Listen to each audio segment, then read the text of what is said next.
A mother and her son trek across an endless desert, wearing special skin-tight suits to dissipate heat and recycle moisture.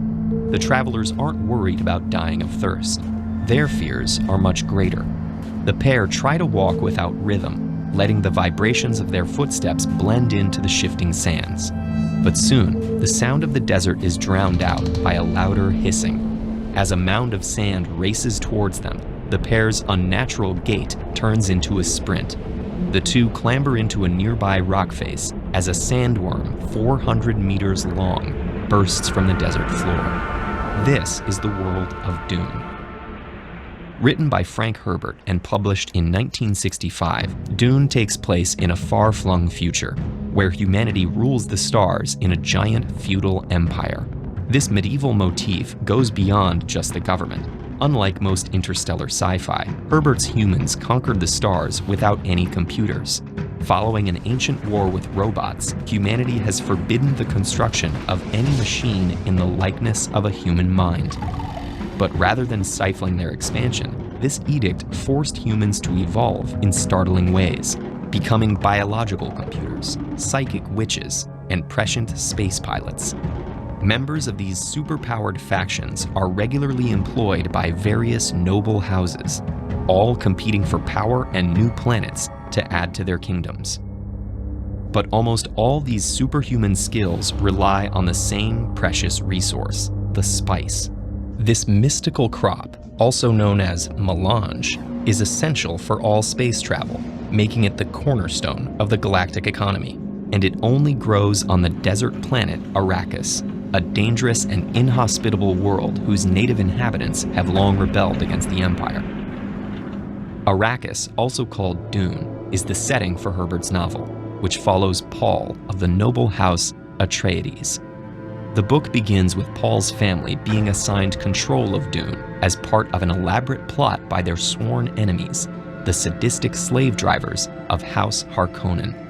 The conflict between these houses upends the delicate political balance on Arrakis. Soon, Paul is catapulted into the middle of a planetary revolution, where he must prove himself capable of leading and surviving on this hostile desert world. But Arrakis is not simply an endless sea of sand.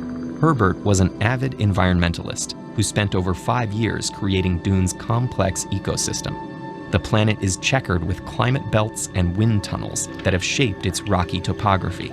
Different temperate zones produce varying desert flora, and almost every element of Dune's ecosystem works together to produce the planet's essential export. Herbert's world building also includes a rich web of philosophy and religion. Paul's mother Jessica is a member of the Bene Gesserit, an ancient cult of spice-assisted psychics. Sometimes called witches for their mysterious powers, the Bene Gesserit have operated as a shadow government for millennia in an effort to guide society towards enlightenment. Similarly ancient are the Mentats, human computers capable of processing incredible amounts of data.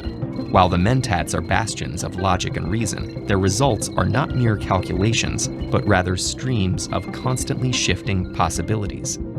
However, no group is more central to Dune than the Fremen. Natives of Arrakis, they are the keepers of the planet's many secrets. Paul's journey takes him deep into the Fremen's exclusive brotherhood, where he must prove himself trustworthy in a series of increasingly deadly challenges. All these factions have deep histories that pervade the text, and Herbert also incorporates that sense of scale into the book's structure. Each chapter begins with a quote from a future history book, recalling elements of the events that are about to unfold. The book also contains in-universe appendices that further explore the Empire's history, alongside a glossary of words like Dom Jabbar and Shai Hulud. Dune's epic story continues to unfold over a 6-book saga that spans millennia, but every story of Arrakis' future begins here, as Paul pursues a path that is dangerous, demanding, and always on the verge of being consumed by the oncoming storm.